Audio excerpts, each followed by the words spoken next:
Hi everyone, and welcome to episode 222 of the Mighty Whites podcast. I'm Jack, as always, joined by KC.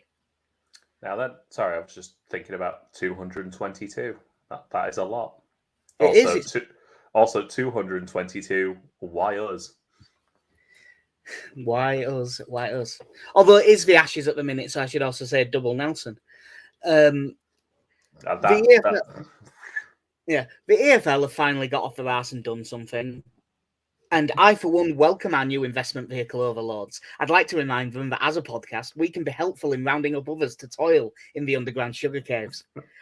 I was thinking of when it cuts to the UN building and it shows like the hick in front of the house, and you just go, "It's over there," but it's kind of the opposite for us. It's going front, shows the UN building, and you go, "No, it's that one, the one with the hick." Yeah. So yeah, it's finally done. Obviously, I think every single person involved and every single person with any interest in it would have rather this was done weeks ago. But at least it is finally sorted.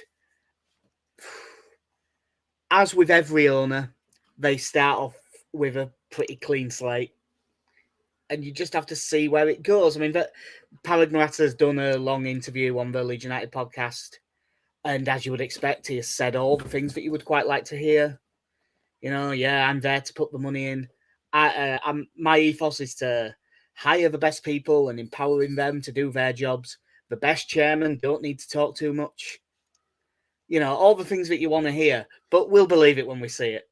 He did this while speaking on a podcast. Yeah. You have to do one interview at the start. I think that's fair. He did do one thing that was a bit Radrizzani immediately. He did go, because yes, Leeds need the Premier League, but the Premier League needs Leeds, and the Premier League knows it. No, they don't. They don't. I honestly, even without being a Leeds fan, do believe the Premier League is better with Leeds in it than without it, just because everyone hates us, and that helps atmospheres and stuff. But they clearly look at the finances. They don't need us. No.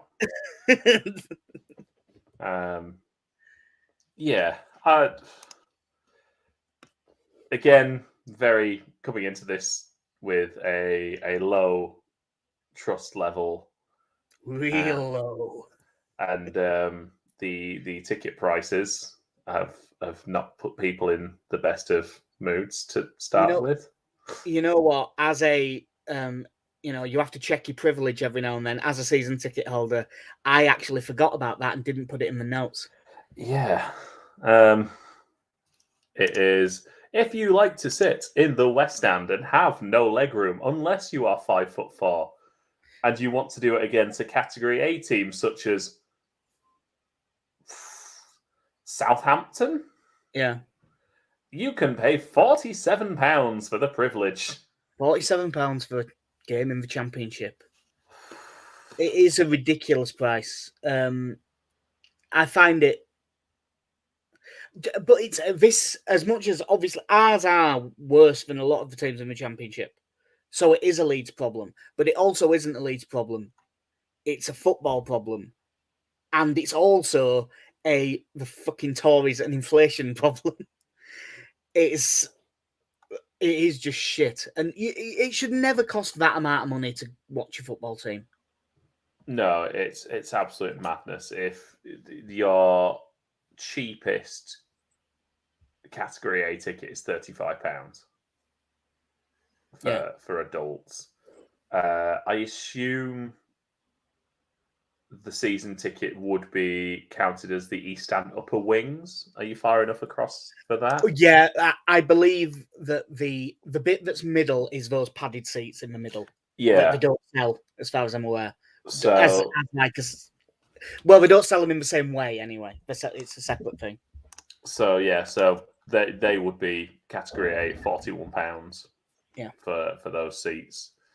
And hopefully they're not still doing the thing that they were doing before, where if you buy them on the day, it's a £5 more. Well, you've got to pay a booking fee, obviously, Jack. Yeah. It can't be avoided. To send that QR code to your phone. If Ticketmaster have taught me anything, booking fees cannot be avoided. Yeah. fucking hell, we turned negative quick here. Yeah, the bastards. Why haven't they signed anyone yet? Yeah, it is understandable though. Yeah, no, it is. But I did see a thing that the Supporters Trust tweeted out. Apparently, Leeds have agreed with all because no one actually gave a fuck about Leeds fans. Of course, they didn't. Everything was, I cannot believe you're charging away fans 47 quid. Yeah, and Leeds have agreed. No, if the away fans will make the tickets cheap for if Cardiff make it cheap for Leeds fans, we'll make it cheap for them. And the reason I've used Cardiff is because that's on the opening day, and they have agreed to it. So I believe it's 24 quid for them at Ellen Road, and therefore it's 24 quid for us there, which is a good thing. But it does mean that it's a lot cheaper for a Cardiff fan to watch Leeds than it is for a Leeds fan to watch Leeds. I can understand people being pissed off about it, but you have to get the price. If it gets prices down for the people going away, all right, fair enough. I understand from a purely business point of view, there are high levels of demand, so you can charge more. Yeah. That does not unless we're up to shit, we'll still sell out all season. That does not mean you should charge more. Yeah, off the back of a relegation and your team being gutted. Yeah, £47.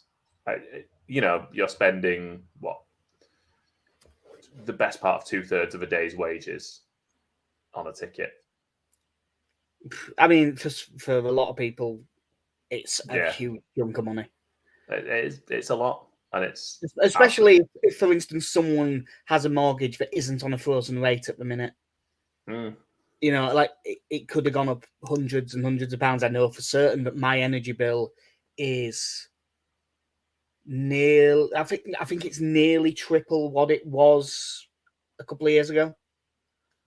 Yeah, like it's one of those things at the minute where, and I'm aware that like football is not the be all and end all and stuff, but for some people, it's not a million miles off that. It might be their one thing, and I mean, clearly it hasn't priced people out of it because the season ticket retention rate was 98% or whatever it was. And it's still going to sell all the tickets. So from a business perspective, it's the right thing to do. But I don't like thinking about things like that.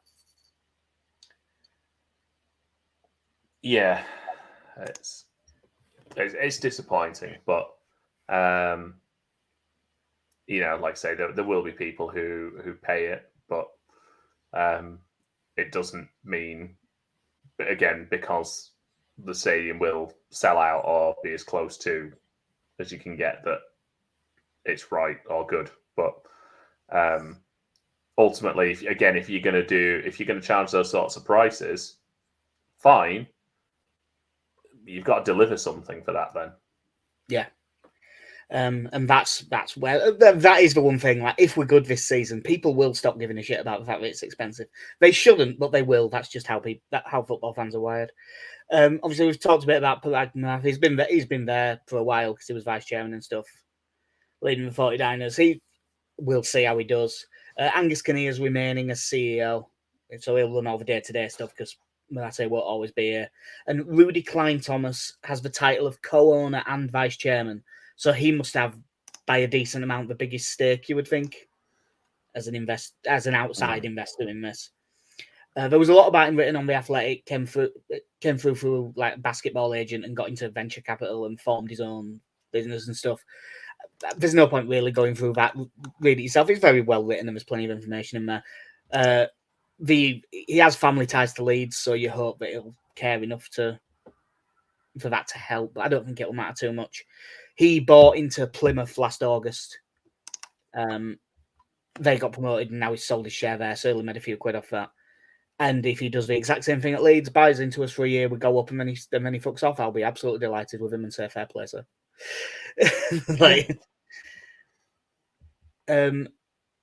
We sort of knew that it was coming. I wasn't expecting the announcement to come at about 10:15 at night, admittedly. But all of a sudden, there was actual news coming out. And that made you think, oh, there must be something going on. And I think, like Joe Donahue said, white smoke in a tweet. So, like, a few hours earlier. So they were pretty much letting slip, this is going to happen. And we'll say that the one out that's officially happened since last time is Matt Rocker's gone to Betis. No one seems to have actually confirmed if they've got an option or not. And I've read through, I read like 7 news stories. It was always expected they would, so I'm going to assume they do. But who knows? Yeah. Good luck. I bear no ill will to Mark Rocker. I think he was, as we've said before, he was the wrong signing for the wrong team. Yeah, and the wrong league. Yeah. I don't think he'd suit anyone in the Premier League, but he might well suit Betis. Get that man to Italy. Surely that's the league. Maybe the Eredivisie. But yeah, like he will go. The thing I always struggle with is, and a few people have sort of poked at it a bit now, is these departure statements from players that are going out on loan. I haven't even been reading them. I read Robles's because I was sat at my desk doing nothing when it came out. Like Robles, I'm kind of fine with. He's at a point in his career. Fine, if you want to go be a really well paid number 2 goalkeeper, grand, more power to you. I'm hoping it's going to be number 1. He's signed for someone in the Saudi 2nd division. Oh, is that where he's got? I just knew he wasn't joining. He has gone to, and I can't remember the name, but I can't remember the name of the team, but it's the one that Robbie Fowler's managing. Well, all right. Good luck to you.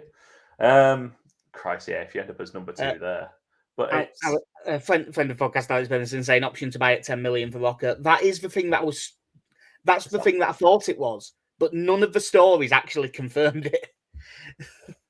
Yeah, there's very much something about him saying, you know, I am now one of you. I will be a fan, and he's like, just like, it's not your fault. It's all of your faults we got relegated. But don't say you're a fan now and we'll start looking at it. Like, no, don't do it. You don't need to put out a statement. Just go. Yeah. You were shit, and we have been relegated, and you are leaving. Let's all be honest about the situation here. Yeah. So he's gone. I think he'll probably do fine in Spain. He'll definitely do better than he did at Leeds.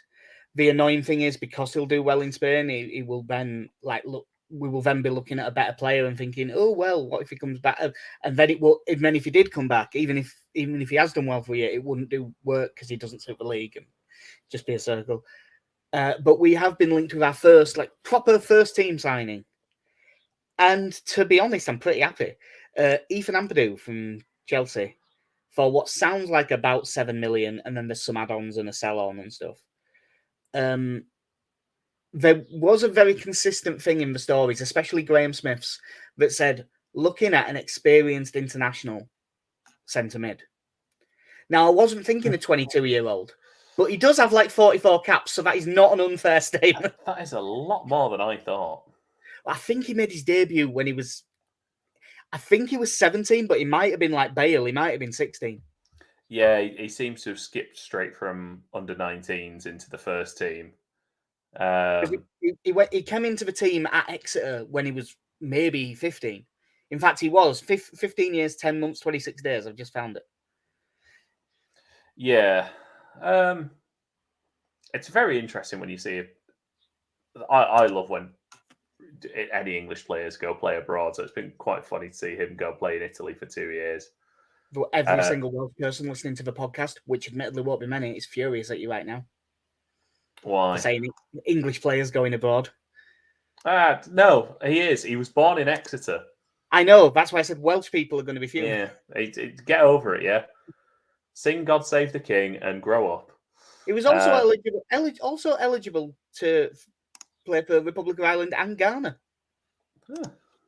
Add him to the list. That picture that was doing the rounds of Jude Bellingham, Jack Grealish, and Declan Rice in Ireland shirts. Admittedly, Jude Bellingham's was when he was about 6. Yeah.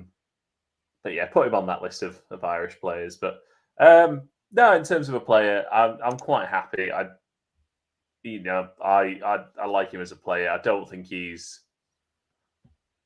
I don't think he's going to set the world alight straight away for us by any means, but I think he's relatively experienced at this point. Can do a job as centre mid or centre back. Looking at our team, unless there are more departures, he's looking like he's going into centre mid. I would hope so. I mean, I'm not going to pretend to have watched like anything other than a couple of videos on Twitter from like Venezia and Spezia. I did see a little bit of Leipzig where he didn't play much, but they were in Europe, so you saw it. And he was, by all accounts, pretty decent at Sheffield United, but in not a great side. The thing with him is, whenever I've seen him, I have always thought midfielder, not centre back, like the entire time. It's fine to have him there as an option, but he's definitely a midfielder for me. Farker is normally 4-2-3-1, whereas because like my first thought was him playing deep, releasing others, but you would think it's either going to be. I would say him and JB because unless he is here the day after the transfer window shuts, I am always assuming Tyler Adams is going. I mean that is the one thing though. I imagine him and Adams is a very defensively minded midfield. Yeah, you would want whoever's playing 10 to be a Rutter or a Sinistera or a Gelhardt at that point, who is someone who's basically a forward. Yeah. That's why I don't think it will be that. That's why I think that it'll be Ampadu and JB at the minute. There's also quite a lot of talk about Glenn Kamara from Rangers.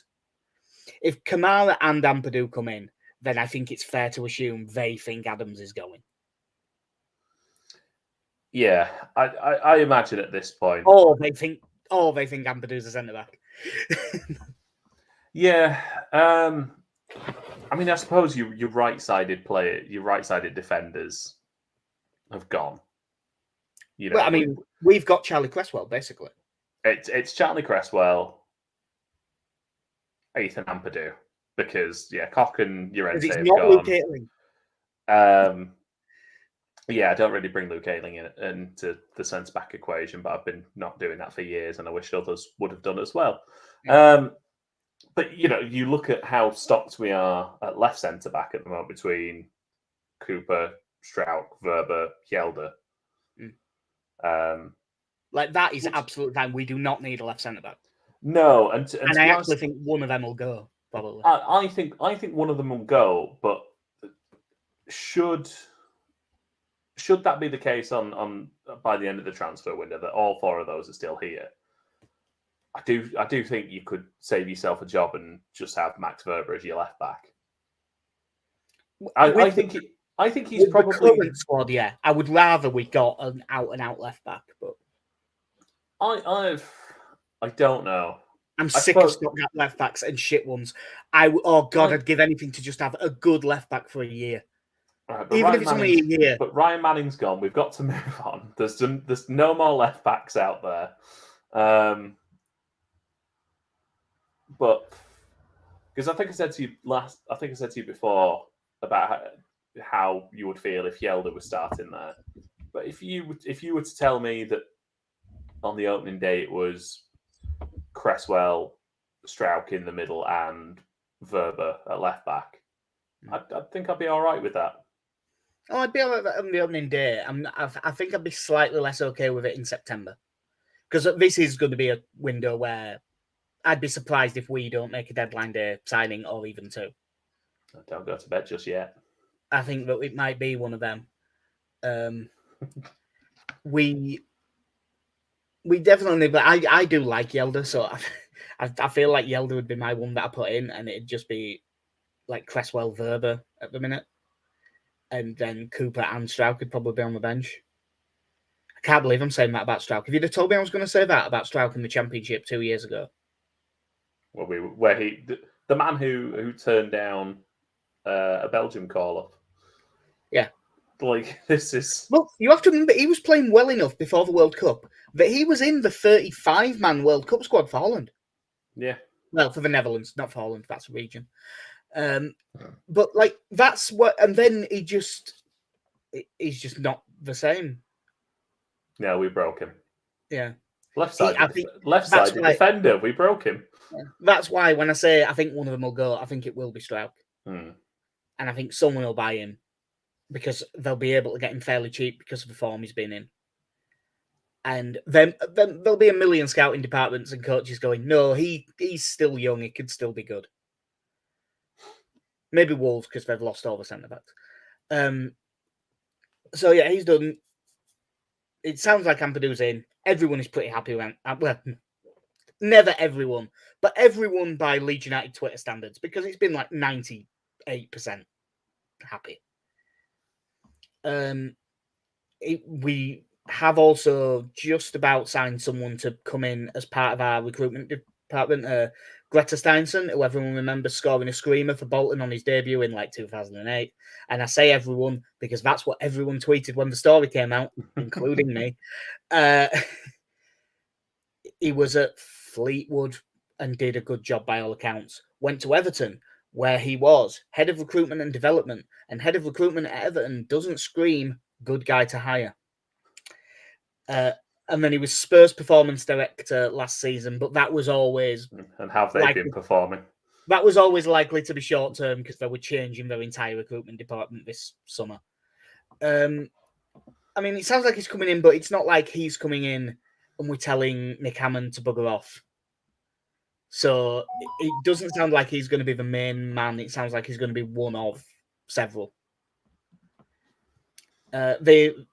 The talk about him is that he's not big on bullshit and that he just goes things and that agents like him because of that, which could be useful. But as for whether he's actually any good at the job, I've no idea.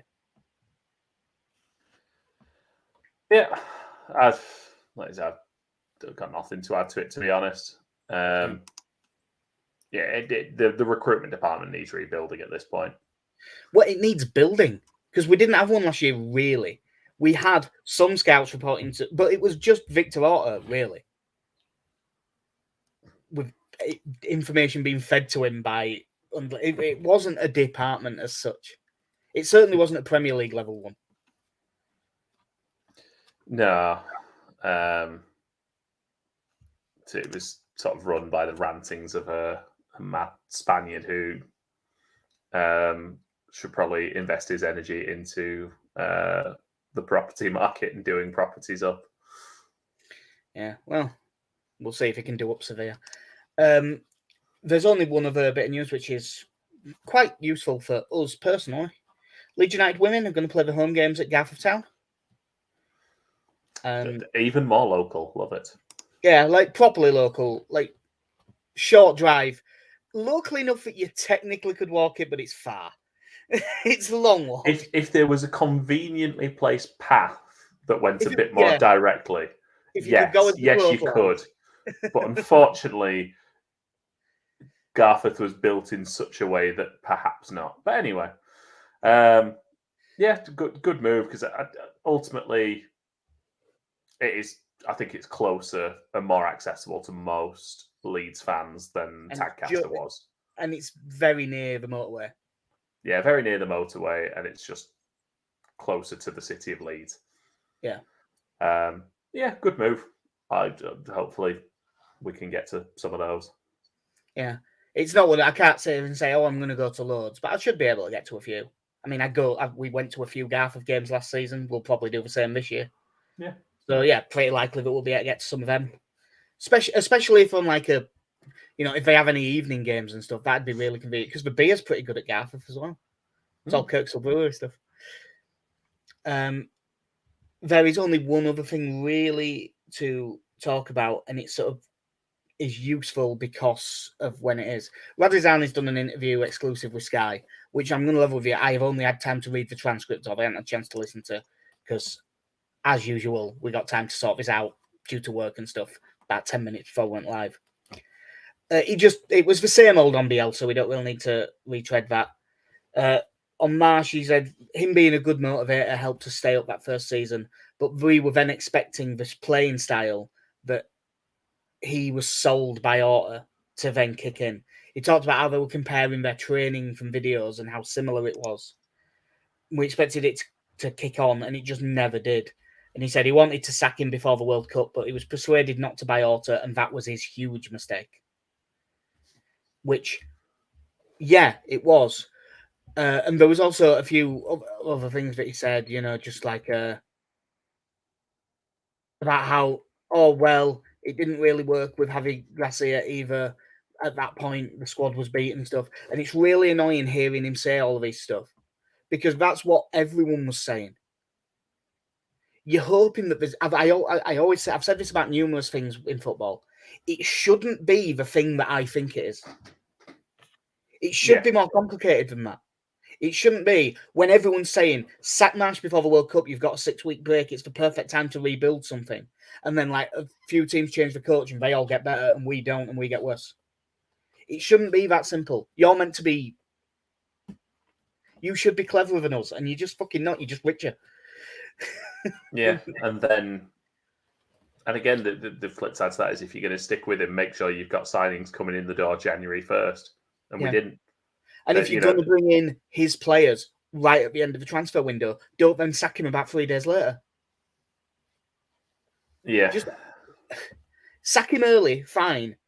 It was so weird how if I'd have sacked him earlier, it'd have been miles better. If it had not sacked him at all, hindsight being 2020, it would have probably been better. Like, we went down in 19th and we didn't win in his last 10 games. Yeah. It probably would have been marginally better if we hadn't sacked him at all. But the one thing that they did was in the middle of those two, which was the worst of the options. Let's do hardly anything. I was absolutely fine with. I'll never pretend I wasn't. I was 100% fine with a sacking Marsh when we did because I thought at the time, and it sounds like we're going to get Iraola or Slot or someone like that. Okay, I was good with it. If you'd have said we're not going to hire anyone, it's going to be Scoops for a few games, and then you're going to get Javi Gracia out of the Middle East. No, it's a totally different thing. He's completely denied that the Ellen Road being used as collateral to help buy Sampdoria was ever a thing. He has said, I was involved in trying to find a solution, which we did. In conversation with a bank, I offered my own group corporate guarantee as collateral for some financing. They asked about the stadium. In the end, we found a completely different solution, but it was only part of the conversation. There's been a lot of speculation around this. I understand the fans' feeling, but nothing happened in this way. You signed the piece of paper saying that you would do it. So you're a fucking liar.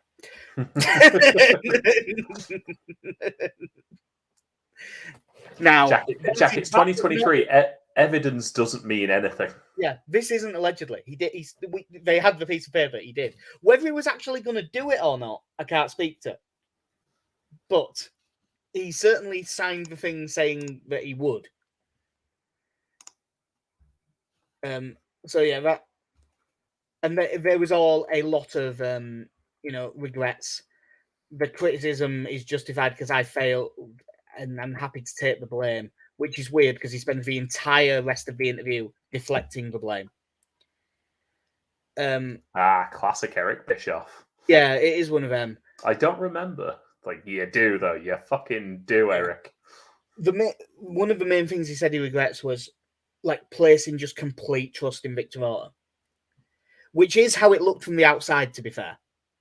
Like, it did look like if Orta said something, he was like, well, you're the football guy, so I will go with you. Which, I suppose, in principle, is actually what I would want from the chairman. But to listen to the main football guy. The problem is the main football guy had made shitloads of bad decisions for 2 years in a row, and he never did up to address it. Yeah, there very much needed to be. I think certainly after the near miss, like the next year, there had to be an actual analysis of what does this team need, and a closer eye on the incomings and what we were looking at, because in theory you went, well, we lost our right winger, but we have brought in a different right winger. Well, brought in 7 left wingers, really. Well, to be honest, I was thinking of Brendan Aronson because that's sort of where he was at the start of all this. Yeah. As a nominal right winger. We needed central midfielders, and we brought in a central midfielder. They weren't what we actually. The players they weren't what we needed though. Other than central midfielder, other than can play on the right. Yeah, he did say in the interview. Adam Forshaw.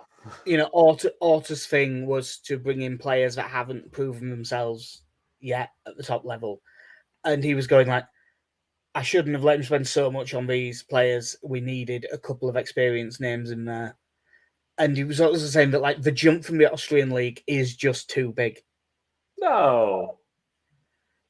And yeah, again, that's sort of what last summer I aren't gonna be as annoyed about as the summer before. Because last summer, when I looked at our signings on paper, I thought that we hadn't had a bad window. Like, I thought Christensen would be decent. I thought Locker would be good. I thought Adams would be good. Adams actually was. It's not like the window before. It's not like the window when we finished 9th and brought in Dan James. Did we sign anyone else? Klassen, was he that summer? And that's it? Klassen, yeah. Like that window. Oh, Junior Firpo. Yeah, and Firpo. Firpo, I still, in principle, went, well, we needed a left back. I have seen him be good before, so I'm not particularly annoyed about him. But that window, everyone knew wasn't good enough at the time. That isn't hindsight. This window, a lot of people were happy with the business, including me. Not completely happy because I still thought we needed a centre forward. But it wasn't, I didn't think it was as bad as it ended up being.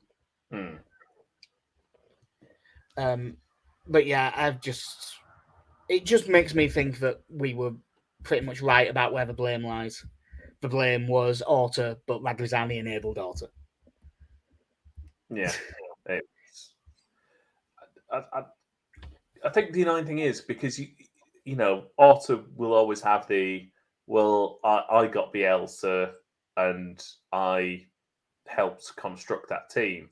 Also, if you read that, if you saw that interview, no, he didn't. It was Rads. Even though Lads said it was Orta back in the day. And you could agree with that to an extent, but then you go, all right, but the year before, your two hirings, your two choices of manager and signings were fucking bizarre. Yeah. You chose a man who'd won the Cypriot League and a man who was fast-tracking his way to relegation from the Championship. A man who won one of his last 23 games. So yeah, but again, it's very much on Radrizzani for not keeping him in check when it needed to be, and on whoever the manager was as well to say, no, I need a left back with some fucking pedigree. Yeah. One bit that I forgot, so I'll just mention it now. I forgot because no one's seen it and no one's 100% sure on what the score was. Did you see that there was a behind closed doors game against Barnsley? Yes. Behind closed doors, it was on a field. Yeah, that's how people saw it, because it appeared to be a school field from the pictures. It has sort of settled down to apparently be 9-1. Both Leeds-based and Barnsley-based journalists saying 9-1. And more important, even more than the journalists who I've talked about it a little bit, people who had pictures of the game saying, I think it was 9-1. Yeah, there seemed to be as well. There seemed to be something of a vantage point where you could see a decent chunk of the field. So obviously a few people have ended up going down to it.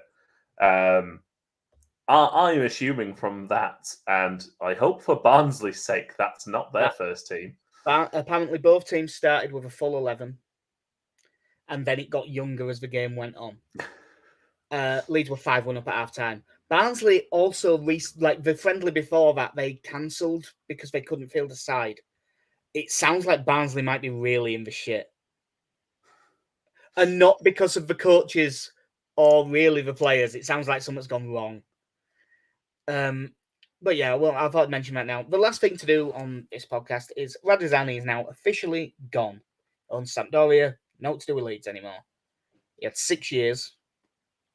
Overall, how did he do? Fine.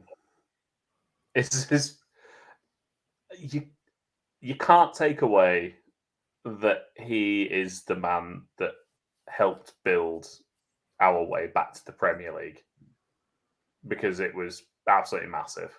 Yeah. Because outside of the first Simon Grayson season and the Gary Monk year, we really hadn't come within an arse's raw of promotion. No, our two near misses. It wasn't like getting beaten in the playoff final. It was nearly making the playoffs. Yeah, it was finishing 7th, wasn't it? If I remember rightly, both times. So the fact that he was part of the team that went, helped us get Bielsa, helped us build that team and get up. You can't take that away from him, and it was massive. And at the time, he did put in a decent chunk of his own money to do it. Yeah, got Ellen Road back, which again, we hadn't owned since 2003. Yeah, which also has been reissued as an asset of community value again, like it was before. Obviously, they let that lapse because they messed up, which is probably one of the reasons Radrizzani could sign that piece of paper. But yeah, it's back again, and that is sorted again, luckily. Yeah, but then he also oversaw just the completely terrible 2 years of underfunding the first team and allowing too much control over signings when we probably needed to be more pragmatic and sign a 32-year-old Premier League left back. Because when Newcastle spent that money and signed Matt Target. Yeah. And everyone was like, yeah, I suppose when Villa did as well. Like everyone was going, yeah, that's that's a left back. Kieran Trippier, fantastic example at this point. Very, experienced. Yeah, he's probably going to cost you a bit, but and again, I'm not saying they could play left back for us. No, but we needed a left-sided version of that. Yeah, just get someone who has played in this league for a while and is good at it. Like that's what we needed, and it didn't happen. Yeah, I was gonna try and do it as a score, and I would say I've come down on like 6 out of 10. It's 5. It's probably a 5 or 6 because there is a completely avoidable relegation in there. If you'd have asked me the day after the season finished, I'd have been at like 4. But I've calmed down a bit now because as much as I'm annoyed at how he's run things the last 2 years, and he shares a massive part of the blame for it, because he was owner with Bielsa in. He was also the owner for the bit of supporting Leeds that I have enjoyed the most in my entire life. I include us being in the Champions League semi-final. I enjoyed Bielsa way more than that. Probably because I was only a kid and I didn't really appreciate the Champions League for what. But like, the football we were playing, everything, it was just the best. And I suppose if I can't ever give a failing grade once that's been a thing. Yeah. So, you got us promoted, which was brilliant. We had a 9th in the Premier League. I would say that first year was a bit crap, but that's a start. You've then got 3 good ones in a row, and then 2 bad ones. So it's sort of 3.5 to 2.5 in favour of good. Yeah. And although it's annoying, he is one of the we haven't had loads of owners recently where they weren't like, he was a bit of a dick and said stupid things on Twitter, and a lot of a dick in going to Myanmar. But like, he wasn't quite the same level of just an antagonizing fuck like we'd had some of the times previous. And ultimately, as annoying as it is, we are in a better spot now than we were when he took over. It should have been a much better spot. But where we are now is a stronger position than where, like, as much as it's all that corporate bollocks, what was it like? The turnover was 30 million when he took over, and by the end of the time in the Championship, it was 60. There were good things, and the club is in a more solid position. So yeah, I think 6 out of 10 is probably fair. Yeah, but it should have been 8.5, 9 if it had sold up 2 years ago. To be honest, if it had sold up 2 years ago, I'd have probably said like 9.5, because I'd have still been just thinking about Bielsa. I'd have been like, no one's a 10, so 9.5. Yeah, it's. I can't wait for us to not be talking about this anymore. I can't wait for us to be banging on about how shit 49ers are now. Yeah, can't wait for us to be going. Yeah, here we are, opening day of the season. Cardiff, who were right down there in the relegation betting, and we're like I haven't even looked at the odds yet, but I'm guessing like one of the 2 favourites to win the league. I don't know how it's going to happen, but we are going to lose 1-0, and Kiefer Moore is going to score that header. Yeah. I mean, it will happen. Doesn't matter. Sean Morrison is going to score the header from a corner. Oh, Christ, Sean Morrison might have retired 5 years ago. I've no idea. I need to start. I need the not the top 20 previews to come out, because I know nothing of the championship now. I don't know anything anymore. Is Clinton Morrison still a thing? So yeah, we will see. We have a friendly on Saturday against Monaco, so the next podcast will probably be after that, unless if we've made 3 big signings by Friday, we'll probably do one earlier, but we'll see what happens. So I think that's everything covered, mate. I think so. Cool. Well, in about half an hour, we'll go out drinking. So I've been Jack. See ya. I'm in Casey. Have a good one.